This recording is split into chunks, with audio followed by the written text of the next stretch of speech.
Hello, everybody. Thank you so much for coming to the Soul Sugar Joint. My name is Brooks with an S like Soul Sugar. And today we are speaking with a very special guest, born the daughter of the legendary soul singer, songwriter, actor, and music producer Isaac Hayes. Damn right. Our guest has greatness in her veins. Aside from being a radio host and influencer, she's an accomplished entertainer as well. She was a featured vocalist, dancer, and choreographer under the tutelage of the godfather of soul, James Brown, for 6 years. Yes. The name drops don't even stop there. She's also been a singer, dancer, and choreographer for Michael Jackson, Brian McKnight, Sean P. Diddy Combs, and Beyonce Knowles, to name a few. Not to mention, she has recorded and toured with artists like Madonna, Cameo, Bobby Brown, George Clinton, Indari, and Whitney Houston extensively throughout the United States, Europe, and Asia with her band, the Heather Hayes Experience. This is the incredible Heather Hayes. Hi. How are Thank you? I'm doing so great. I'm really just honored that you have taken the time to speak with me. What made you want to become an entertainer as well? Was it something you just grew up around, so you wanted to try your hand at it as well?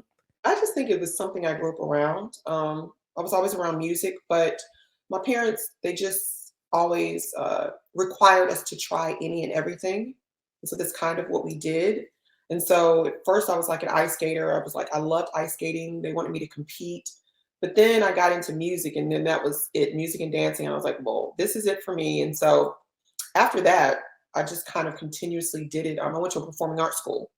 So it was a school kind of like Fame. Um, and I had the bug, and that was it. I was sold. I'm so interested in hearing more about your interest in ice skating. So when I was a kid, it's so funny because now things are really different as an adult. Uh-huh. But when I was a kid, you never saw people that looked like us doing those things. So true. Professionally, competitively, you just didn't. And it was, I don't know, she had some kind of, I can't think of her name, Dorothy Hamill. And she had some kind of page boy haircut. And I remember I was obsessed with the haircut because it just moved so much. And I remember my mom took me and she got me the haircut, and I was like, it was all straight. And I was like, I'm gonna be Dorothy Hamill. I don't know what I was thinking about. I don't know. It's gonna be a white woman, who knows? But it was crazy because we didn't have anybody that looked like us to look up to. So I just, because I was, like I said, we always were required to try things. So I tried gymnastics, dancing, ballet, piano, tennis. Like we did a little bit of everything. And so I probably liked ice skating because it was kind of in close proximity to dancing a little bit, because I really liked dancing because I took ballet when I was little. And you're talking, I was 7, 8, 9 years old. I was really little when I was doing these things. And they kind of, in my lessons, they were like, well, we really think she should try to start doing this competitively. And somewhere in the mix, I found music, and I was like, okay, hold up. No, because I couldn't do everything. Like I played violin. So I was first chair in violin. And so I was just really into the creative arts kind of thing. And so it just became, I couldn't fit everything, while going to school. And so I ended up giving up ice skating and focused on playing the violin and dancing. And then when I got to the age of being able to be in a performing arts high school, it just wasn't enough hours in the day to get all that done. And so then I stopped playing the violin and just focused on singing and dancing, because and at our school, at the performing arts school, you had to audition. There was a touring company, and you had to audition to be in the company. And they only took like maybe 20 kids. And I remember you had to audition before you got to high school. So I was like in 8th grade, and I was like, I'm just going to go do this audition. And I walk into a choral room, and it literally was 300 kids. And I was like, oh my God, like I was in shock. But I ended up making it. So I was traveling and gigging when I was 13. So traveling the world, like we went overseas, we performed like a lot of corporate gigs for Coca-Cola, Delta Airlines, like just different things. And so I fell into it and I loved it. It's probably because I would fall asleep in the studio with my dad. They would send him boxes. People would just send him gifts and boxes of records. And I would take the records and create this entire show and costume it and make dance steps and force my parents to watch me. Wow. So it was around us, a Yeah. lot. And so I just think I just gravitated to it. Wow. And with your, I guess, performances that you would do in front of the family, what songs did you always do? Where it's like, oh, this is the song, like come and do this dance for your auntie and your cousins. Like what I mean, songs are those? it was always like, so it would never be one song. Like it had to be Okay. an entire show. Oh, So yes. it was like it would be like a Broadway album from some Broadway show I had never heard of, and I would just take it and make dance steps up to each song, costume it. Like it was ridiculous. Like I think I saw Annie. And it's so funny because we now have a Black Annie. Like I've seen a Black Annie. Yes. I never saw a Black Annie. I was like, I'm gonna be the first Black Annie. Like anything musical and dancing, and I just latched onto. And then when I was a kid and I discovered Whitney Houston, it was like, this is it. Like I Mm. found my calling. Like I was obsessed with her. I had an entire wall dedicated to Whitney Houston. And it was So I crazy. can only imagine the full circle moment of touring with her or recording with her. Which one was Yeah, that? so I mean, but my dad was really close to Dionne Warwick, which is her aunt. Yes. My dad did a live Oh, album with Dionne Warwick. That was my first time in a pit as a background singer. So they let me stay in the pit with her background singers, and I was rocking side to side, like, okay, like these are my experiences at 6, 7, 8 years old. So I'm like, I'm mhm. pretty sure that those were the things that really cemented, like, this is what I want to do. And so, but she was friends with my dad. So it wasn't like, a shocker in those Okay. things. So, but when I started working in the industry, if I auditioned, I would audition using my mother's maiden name. But Mm. they didn't know who my dad was. That's definitely what I did with James Brown. I auditioned using my mother's maiden name. He had no idea. And one of my older sister's friends saw me at a concert. And they were like, I think it was my friend's little sister. And then she ratted me out. But Uh, I had proved a point that I could get the job without having his name attached to mine. yes. So that's And what I always did. that is really smart Yeah. because you're able to, like you said, it's on the merit of your own talent and your own skill. And so you can actually get honest feedback as well. So Yeah. you had to be really strategic about how to navigate the industry and knowing like I'm actually good and I Yeah. actually know what I'm doing. And this isn't just because of my father. Because I think people don't understand that it is a double-edged sword to have that last name, because you have Yeah. people that will assume that everything you have is handed to you. And that is not the truth, because you won't get, someone told my mother, well, why should she, get this opportunity? They've had everything. Mm. So those are the type of things that you have to, deal with, because they assume, it's an assumption, because a lot of times you are given a harder way to go because of that name. Even in social situations, there's always an expectation for us to be jerks. Mm. And it's just not like that. And I'm friends with a lot of legendary, like their parents are legends. Like Ray Charles's daughter, cool with her. Betty Wright's daughter, Millie Jackson's daughter, Ruth Pointer and Dennis Edwards' daughter, Ann Nesby's daughter. Like we do shows together. We do, and so it's just they're the coolest people ever. James Brown's daughters, of course, I'm very close to them, and quite honestly, they're probably far more down to earth than a lot of people I know that don't have Mm. that legacy attached to them. But people just assume that we're assholes, unfortunately. And Right. it's just not the case at all.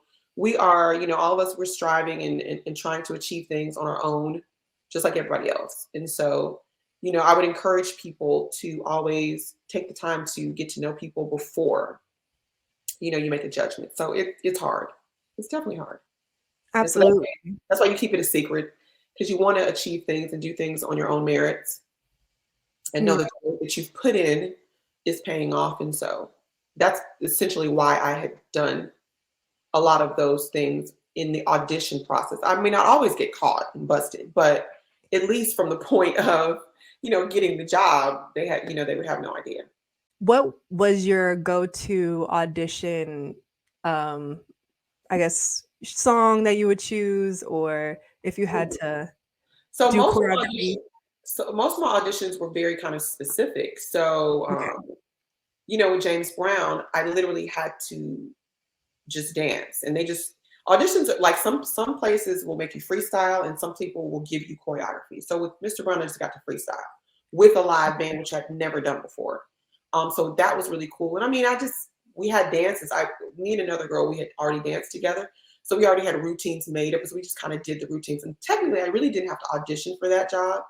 It was just like, hey, I think from his point of view, being a legacy artist and a legend artist, hip hop was really heavy right then. And he was like, and he was being sampled like crazy. So he's like, maybe I need some hip hop dancers to give us a little edge, make us more current. Mm. Somebody just called and was like, hey, you need some hip hop dancers. And I was like, okay, I'll go. And I mean, you didn't know you were going to stay, but once we danced, we ended up staying like for 2 weeks and never went back home, and, rehearsed, and, they got costumes for us and all kinds of stuff.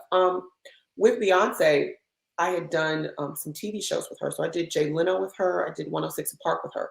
And this is when she had just begun her solo career, but she had done Austin Powers movie, and they were promoting the single off of that. And so with that, it was, you walked in the room and they just turned the song on. And they're like, this is the song on it. And I was like, oh, okay. And so they were like, oh, Heather, you sing so you had to harmonize. And they were like, you sing the bottom note, Heather. And I'm like, but you just turned the song on. And once they played that for a little while, the choreographer came in and they're like, these are the steps. And you did them and you learned them. It was crazy, but, and this is why you really kind of have to be on your toes. As it pertains to auditioning and stuff like that. Because in that moment, it wasn't no matter who my father was. It was like, can you sing the first part or the third part or the second part? And can you get these steps? Absolutely. It was a lot of girls. And this was her second audition. So she had already auditioned a group of girls and she didn't like any of the girls she had auditioned.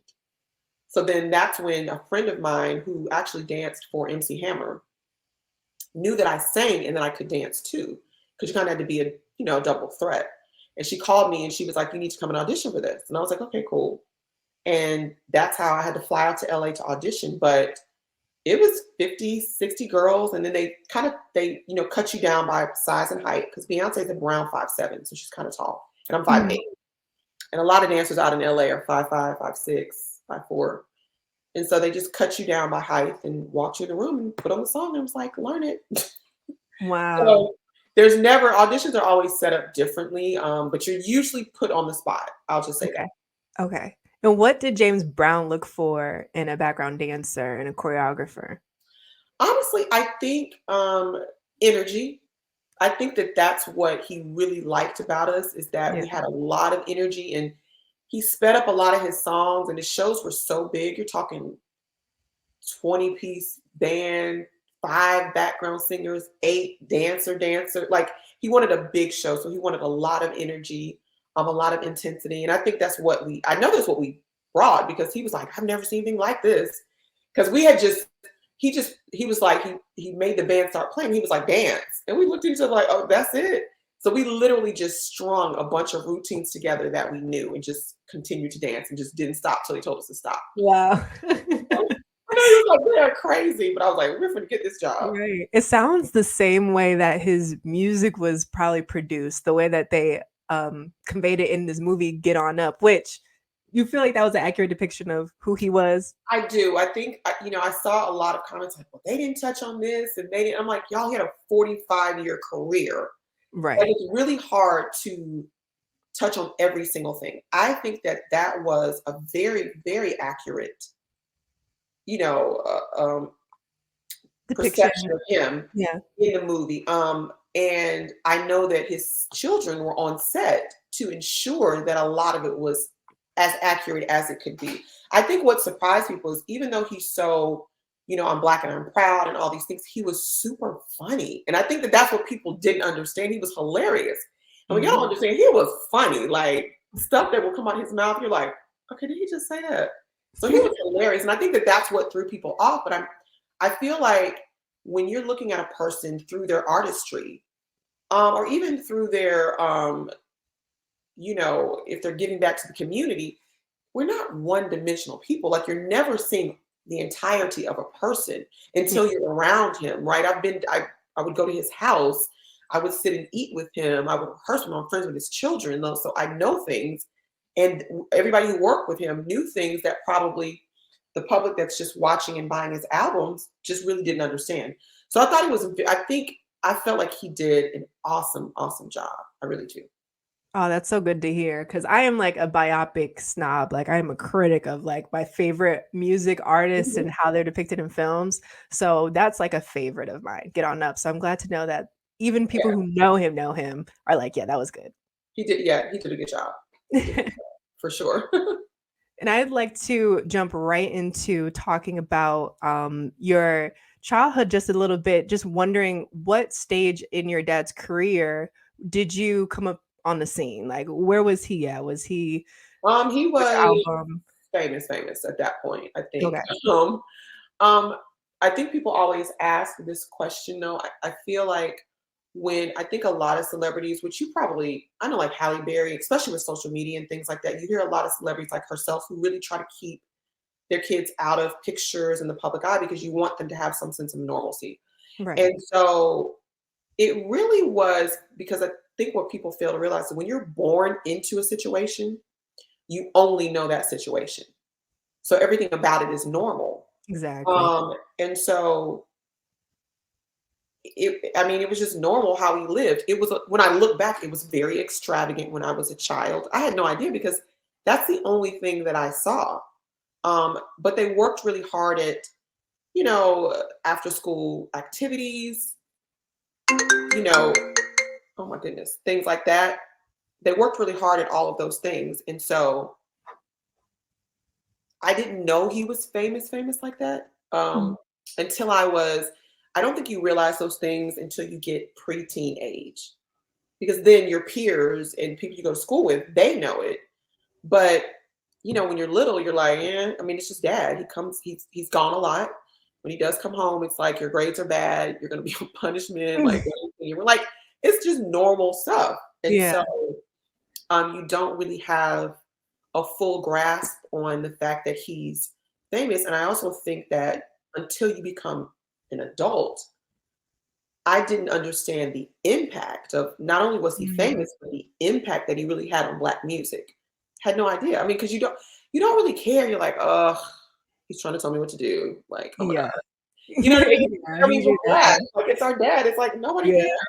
cares. And people don't understand that, but you're really like, they're super normal. They really are. It's just not what people think. I think a lot of times celebrities appearances, outward appearances, when they are being there, I'm Isaac Hayes or I'm who, it's just different when they're in the house. I mean, he loved to cook, he loved movies, he loved video games, he loved regular games.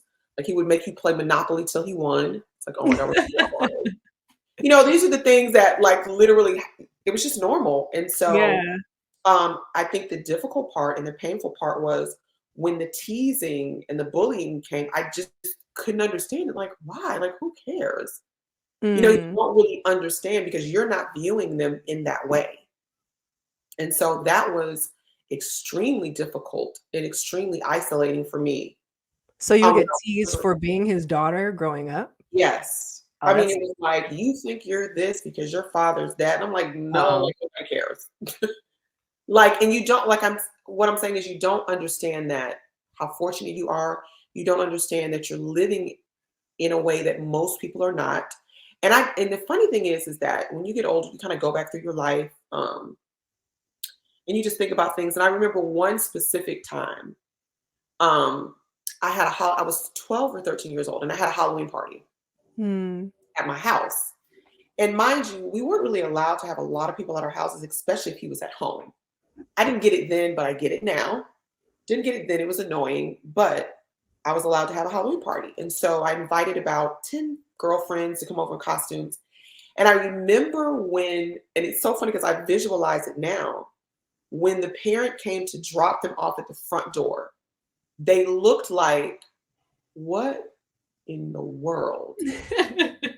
And I think about it now. Back then, I was so happy to see my friends. I mean, I noticed it, but it's like, but when I look back, I'm like, of course, look at the house. Like the driveway was super windy up this hill. Yeah. It was a huge They're like, house. "They got Yeah, the pool in the money." back. Like, and I'm like, hi.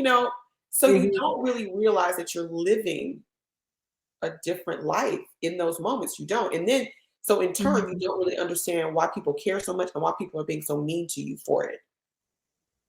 So it makes it Right. even more difficult to kind of deal with and digest. Exactly. And I know that there's this big thing on social media right now. Everyone's calling everyone a nepo baby, like nepotism, this, nepo that. I know Will Smith and Jaden Smith are like this generation's view of like Black Hollywood nepo Mhm. babies and all that. Do you recognize like the magnitude of being of having the gifts that you have, knowing who your father is and how everything just falls into place? Is that something that you've reflected on, I guess, recently or throughout your life? So, I mean, I do know. So, first of all, I do realize that there's definitely nepotism, and to say that I haven't experienced it would be dishonest. I'm sure I have, um, but even when I feel so bad because when we're in a space of like social media and things like that, when I look at like a Willow or a Jaded, it's just it's nepotism, but there are requirements with that. Like they cannot suck a little bit. Like they can't Mhm. have a bad day. They can't, because it's just Right. not allowed. Because I think that people think that money and fame and all that solves everything, and it just doesn't. Like these are people, and so I was well aware that there was nepotism. I always thought it was ridiculous though, because it's kind of like I remember Mr. Brown used to do a lot of shows at the House of Blues and stuff. And so one time I was doing a show with him, but they took me there in the gift shop and they were like, "This is Isaac's daughter." And my dad had some connection with the House of Blues. And they were just giving me coats free and, Mm. all this stuff free. And in my mind, I'm like, well, he can actually afford to buy it. Like, why are they giving us all this? It just I've never always thought about that. I've always always thought about crazy that. to me. Like it never made sense to me. I went to a signing at the Virgin Megastore in Hollywood with James Brown. He took me with him for some reason, maybe to just keep Yama at one of his daughter's company. And they were just, this is when CDs were out. They were just giving me CDs. I mean, he could buy these CDs. Like, so I understand those types of things. And I realize that nepotism is alive and well. But with that being said, the people that I know, whether it be James Brown's daughter or Betty Wright's daughter, or I mean, I just know so many, Ellie Reed's son, or I just know a lot of these Mhm. people. These people still work hard, right? That's still a requirement. Right. Because with that nepotism, it also comes a heavier weight, like it's a weight on your shoulders. So it's like, I can't go into a situation having a bad show or a bad day because I'm going to Mhm. instantly be labeled, right? And so it makes it increasingly difficult. But Yeah. that would be disingenuous to say that I don't realize there's nepotism. I realize that doors would open for me. Some doors will open for me based upon what he has accomplished. But when I get through those doors, if I don't deliver, they're going to rip me apart. And Yeah. that's the heaviness of it. Because I don't want to do this because he did it. I just want to do it because I love it. So Yes. you know what I mean? That's the problem with, that type of, nepotism, that people don't understand that other piece of it, that when it comes to that, it's a weight with it. And you Yes. just kind of gotta be on point. And You how really do you exhale from all that pressure? um it's not easy because when you look at I just think that honestly I think it was my mom. Um because it's just that's when spirituality and God and all those types of things come into play, and that's what was she taught us, in our home. Because you really can't even. I had to have this conversation with my dad because he was really oblivious. Like you don't understand what it's like to be your child. Like you don't get it. Mhm. And so even having to explain that to him was like, wow, but he has his own stuff, being who he is, right? So I just think that, you know, understanding faith and understanding that there's a higher power um, really gave me something else to lean on. But I would be, not being honest about it was really, really difficult, like really, really emotionally draining. It Mhm. really, really, really is difficult. And it's so funny because when I talk to a lot of my friends that we've all had similar experiences, we all say the same thing. It can be soul crushing actually because you feel really isolated and it's just really difficult. But Mhm. that's the only way. honestly, that I got through it and that I still continue. Even as an adult, you still deal with it, which is ridiculous to me because I'm like, we're 500 years old. Like, who cares? That's creepy. But I mean, it's still, it's still something that you deal with. And then when you see it, I think that I'm triggered when I see it done to like a Willow or a Jaden or, I'm like, oh my God, like leave these kids alone and just let them live and try to be who they're supposed to be in this world. They just came through their parents. They're not Right. They couldn't choose that. That wasn't something that they had any control over. Yeah. And honestly, looking back, a lot of us probably would not have chosen it. Would not have chosen it. Because the sacrifice is you sacrifice your parent. I didn't have my dad a lot. I would have just wanted him to come home with his briefcase and sit down and eat dinner with us. And when you're a rock star or a soul star, that's just not an option, So I'm sure there are times when all of us have been like, well, she was normal. Yeah. Normal's easier. Yeah. So when he would come back, what would you bond over? Would you bond over obviously music and which artists? So music, food, and working out, like health stuff, because he was a health fanatic, into vitamins and things like that. So we always bonded over those, type of things. But he was the type of person who really needed to kind of decompress too and be in his own little bubble. And then there was a time, my parents got divorced. He wasn't around, a lot at all, which was really difficult. But I think I always say like I would have other kids experience divorce and they were just devastated. But I think for us, he was in and out the entire time because he was touring all the time. So it wasn't as difficult, with them being divorced. But, when your parents divorces on Entertainment Tonight, the night before you have to go to school, that's weird. So it's just stuff like that people don't really realize that you kind of have to deal with. Yeah. Were there any smaller stories that you remember about when you did hang out with him? Well, hanging out with him was not always fun because we would try to go to public places. I remember one time we were at Pizza Hut and the lady came over and sat in his lap and started kissing his head. And I'm like, what is happening? But this is just normal, like, stuff. Like, so it wasn't always fun. But was she a fan? Yeah, but I'm like, excuse me, we're trying to eat pizza. Excuse me, right? Yeah. And it was so funny because one of my sisters was with me. She was like, and my dad snapped at her like, no, don't be rude. We're like, well, she's being rude, but she's being really rude. She's very much like she's a fan. This is why we are here to buy this pizza. We are able to buy this pizza. Hush. That's wild. He's always very gracious and things like that. But those are the things I remember, like, and I remember one time I had been begging for like this Louis Vuitton. And so we go into the Louis Vuitton store and people just start coming in. And I'm getting mad because I'm like, y'all are going to agitate him and he's going to want to leave the mall. I'm going to leave this mall without my Louis Vuitton and we're going to have a problem. Like, I'm going to be really upset. Like, stop. So I can get my bag, please. And they ended up closing the Louis Vuitton store down so we could shop in peace. I'm like, thank you, Jesus. Because in about 5 minutes, he's going to be like, okay, we got to go, guys, because it's getting too much. And I don't know why we thought we could just walk around the mall with, we would just, it was ridiculous. But those are the things that I remember about him that were really gracious. Like, he was just always really kind. One time we got snowed in and it was like a little country store in our area. And I live in the South and I lived in a pretty much all white area. Okay. And we were kind of snowed in, like we really didn't want to drive. And he literally walked us in the snow.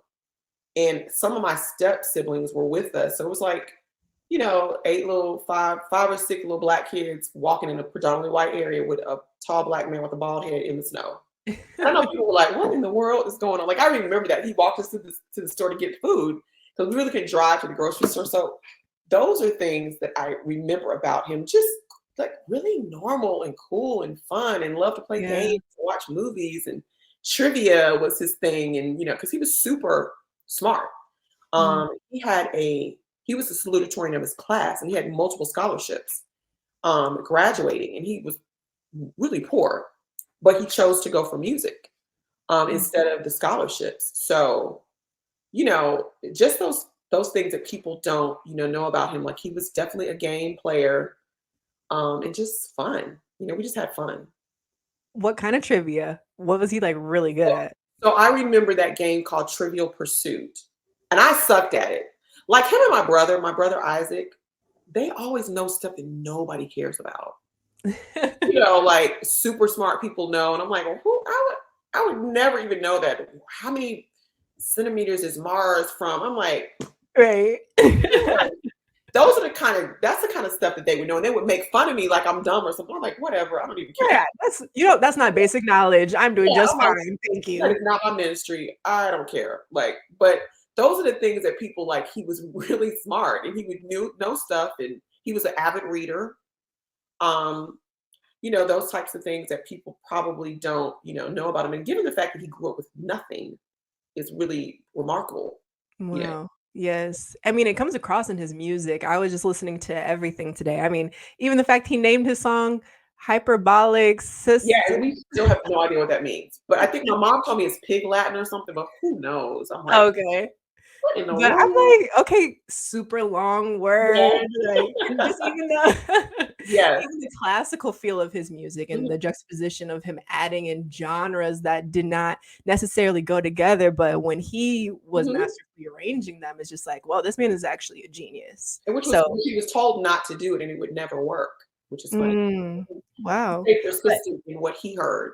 Yeah, he just was definitely revolutionary in that way, and even the whole, prompt that he got from Al Bell from Stax Mhm. Records telling him like, "Okay, go ahead, you have all the creative freedom that you want," and he went for artistic freedom instead of commerciality because 4 songs being over 10 minutes each, like, it's a Yeah, 45-minute record, only 4 songs. yeah, exactly. Hot And it's Buttered funny Soul is what I'm because talking about.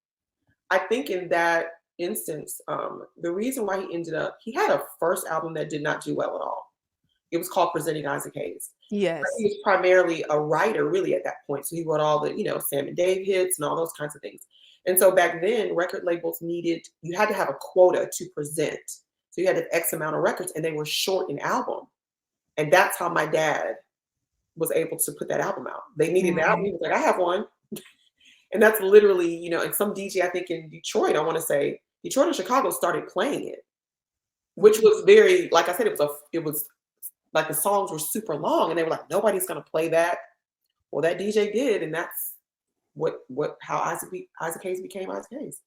Yeah. Mhm. Wow, and I just was listening to it all day, and it's like, it's unmatched, like, the Shaft theme and even, finding out that he wrote Deja Vu for Dionne Warwick, Yes. and I love that song, so it's Mhm. just so crazy how full circle that was. I was like, "Oh, man, he's behind it," and now I'm hearing it differently, like, I'm Yeah. noticing the strings, like, Mhm.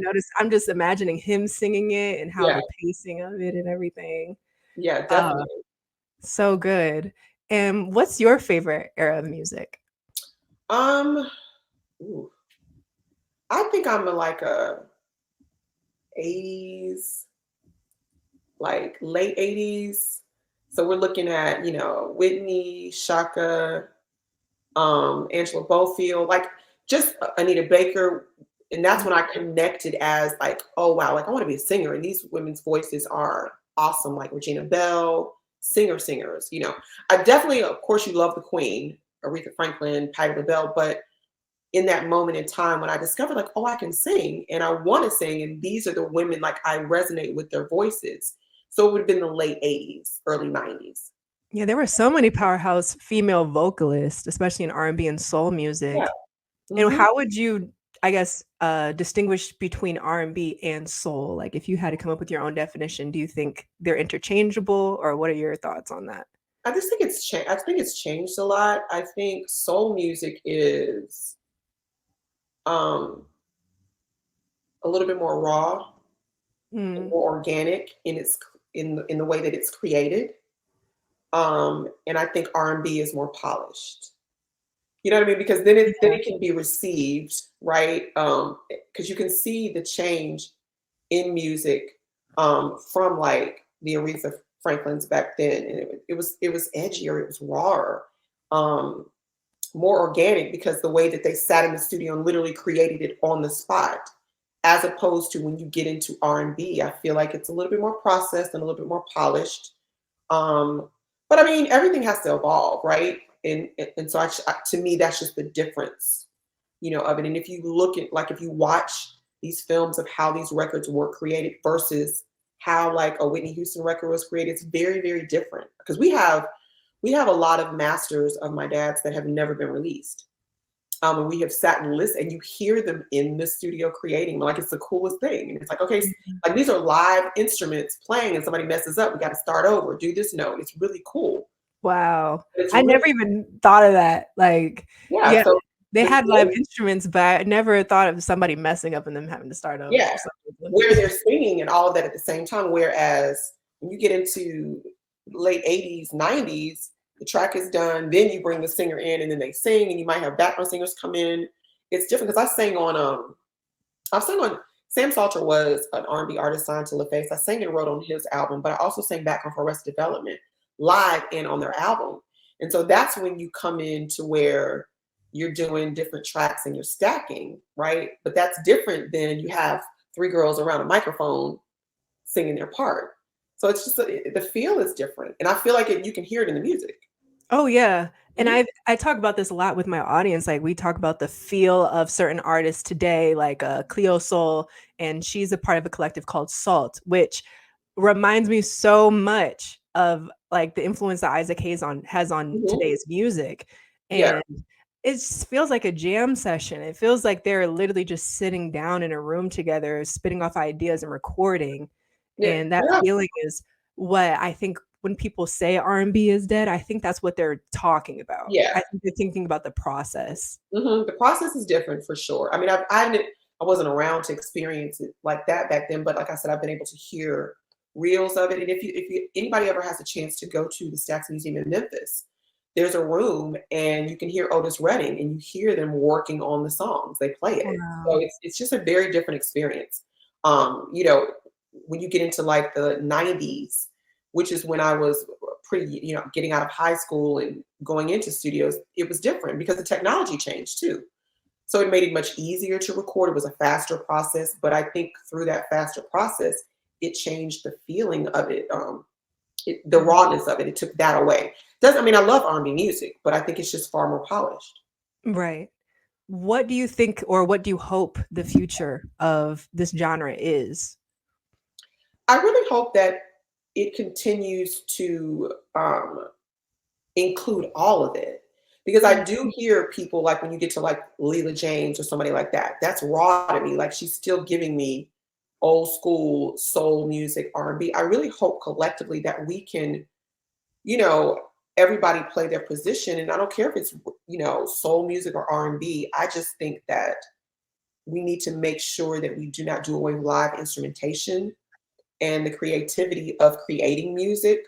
Don't think it needs to be so, microwavable in and out with a hit.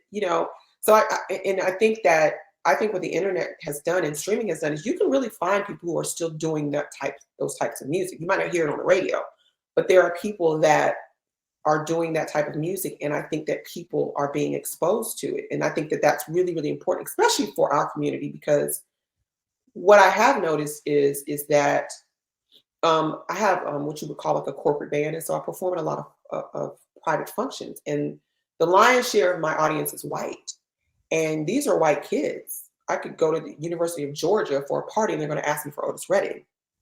Whereas if you go to younger Black kids, they're not asking for those songs, and I just really hope that we continue to introduce our community to our music, where it started from. That's really, really important because the white kids know Otis Redding, Sam and Dave, Marvin Gaye. They are asking, and I'm talking 15, 16-year-old kids asking for these songs.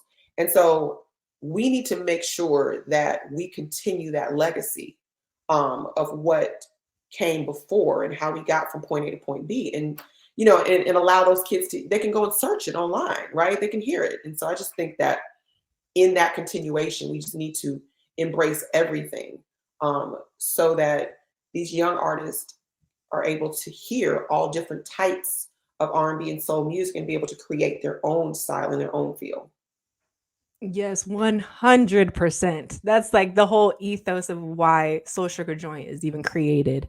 My entire ethos is that nothing is new under the sun and that there's so much beauty in the music that came from specifically, I love 70s and 80s music too. Mhm. So I'm like, man, I can hear the influence of Isaac Hayes in Awaken My Love, Childish Gambino's album. Yeah. And I just love making those connections, and it makes timeless records. Mhm. Like if that song or Isaac Hayes or any other artist from the past has music that still translates till today, why wouldn't you put that in your sauce too? It's gonna make a That's timeless it. sauce. And it's important generationally that so we can continue the legacy of Black music, because Yes. music it bears from gospel and Black music. And so I just think it's important, and I think that people need to pay attention, because even when you get into country music, country came from kind of like blues, that kind of thing. They still write great songs. And I just don't think our community should lose that, because that's where music came from: gospel, blues, soul, essentially.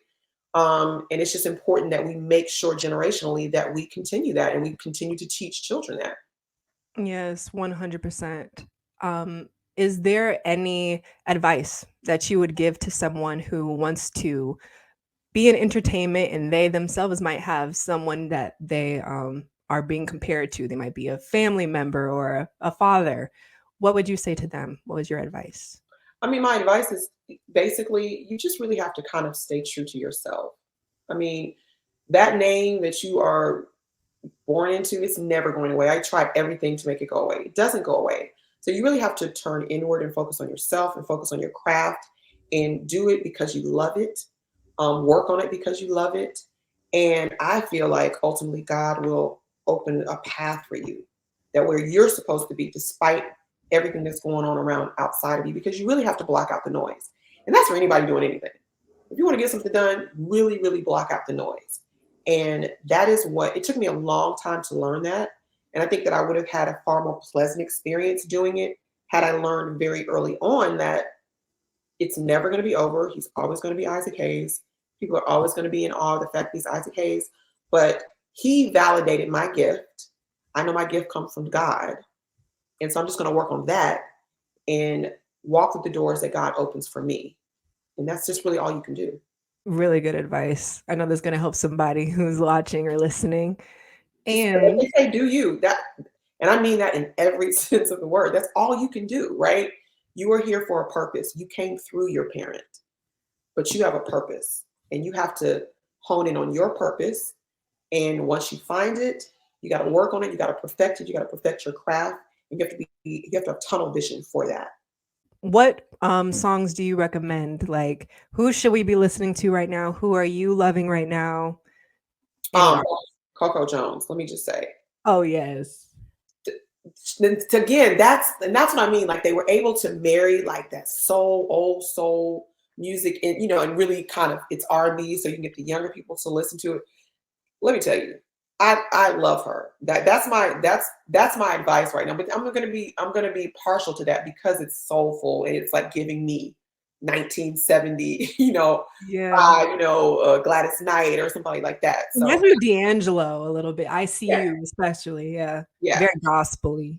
yeah. And D'Angelo was another one in that time that embraced that soul music and kind of brought that back for us. And so I Mhm. think she's doing it now. So everybody listen to Coco Jones. She's the one. She is the one. Agreed. She's it. She's that girl. Yeah, she's that girl.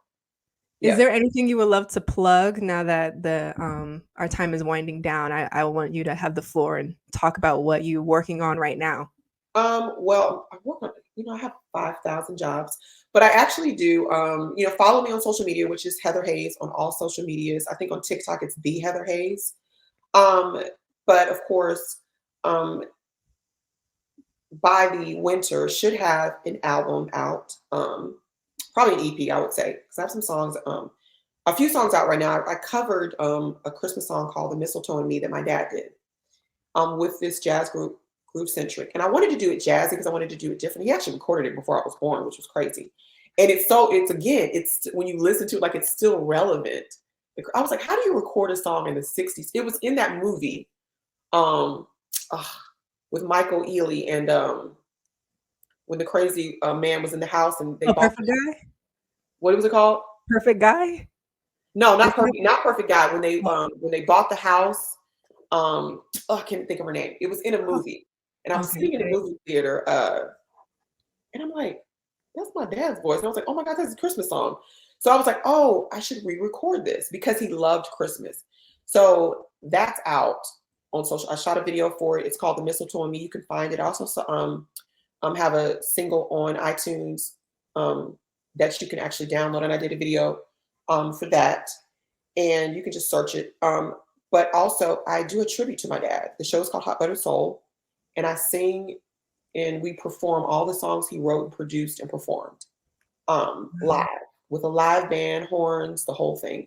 And it's really cool to sit and learn the songs and you really are listening to the instrumentation and the creation of it is crazy. And I tell stories that a lot of people don't know. I actually do. You're one of your favorite songs. I do Deja Vu. Oh my gosh, yes, that's my joy. It's a live version of it on iTunes. I mean, not on iTunes, of YouTube and me singing it. Okay, I will be watching. Yeah, you can check that out. And so just look out for, and also we have a show called Daughters of Legacy, which again is myself, Keisha Jackson, Aisha Wright, which is Betty Wright's daughter, and Janicia Bennett, which is Ann Nesby's daughter, Issa Pointer, and sometimes Robin Charles, Ray Charles' daughter, comes in. We have a single coming out. And so be on the lookout for that. But we do live shows. And in those shows, our parents collectively have been sampled so much. And so we have a DJ, we do like the sampled version of it, like this is the version of it, and then we perform the live version of it, and then we do like some of our original songs. So be on the lookout for Daughters of Legacy. Okay. Because the point is to continue our parents' legacy, their musical legacy for sure. And so that single will be coming out in the next couple weeks, actually. And so check that out and just follow me on social media and just keep a lookout on all the different things that I'm doing. Yeah, absolutely. I think that is so cool how you have this almost sorority of daughters. It is. Celebrities. We just went to it was so funny. We went to the Isley Brothers concert. Oh, fun. Keisha's mother is Millie Jackson. And we were like, she's super old school. And she was like, we need to go to the Isley Brothers. I'm like, isn't he like 500? And she was like, yes. When I tell you that show, when it started, I was like, okay, is Chris Brown getting ready to come out? Like, what is going on? I mean, it was like lights and smoke. And I was like, oh my God, the man is 81. And when I tell you that was the best concert, I was in shock. I was like, oh my God. Like they are young 81. Oh my goodness. And again, what we have been talking about Black music and the legacy and soul music, to have, like, I was like, he had us hit out when it was black and white TV, that we weren't even born. Like, and now you have a song with like Future or whoever, like you have a 63-year career and you still have a record in the top 20. That is just amazing. And so it was an amazing experience. And so the Daughters of a Legacy went out together in full effect. So it definitely is a sorority. And so basically, yeah, it's a social media page for that too, but be on the lookout for that single and then my EP in the winter. Amazing. And in the times, just one last question. What did you notice in your dad's songs, not even instrumentation wise, but songwriting wise, that you've been able to pick up from analyzing it from doing the show? So because I know some of the backstory, like I know the life or some things that went on, it really was organic and genuine as to what was going on at the time he was creating it. And that's what people don't know. Some of the songs are like, whoa, like that's a real story. People don't really realize like that literally was going on. And so he took, and I think that's why people connect. A lot of times that's why people connect with music, is because it comes from a real place, an organic place, a truthful place. Yes. And so in having to learn the songs, which is why that's why I learned, as learning lyrically that, oh, wow, this is like a real thing. Like this is actually going on in his life from the stories that my mom told me and other people told me. And I think people will be surprised at that. Yeah. And you can even hear it in Soulsville, his writing on that. I think that he's very much an extension of Nina Simone's quote that an artist has the responsibility to reflect the times. Yes. And that's what you did so well. Yes. Well, thank you so much for your time and for your patience. And it was just such a pleasure talking to you and getting a little bit more into what it's like to be the daughter of Isaac Hayes. It's just such a fascinating life that you are living and you're thriving in. And I wish you all the success and everything that you're putting out and working on right now. Well, thank you, Brooks. I think this is an awesome platform. And so I'm looking to see Soul Sugar do some big things. And so just keep going. And thank you so much for having me on your show. Thank you. Thank you so much.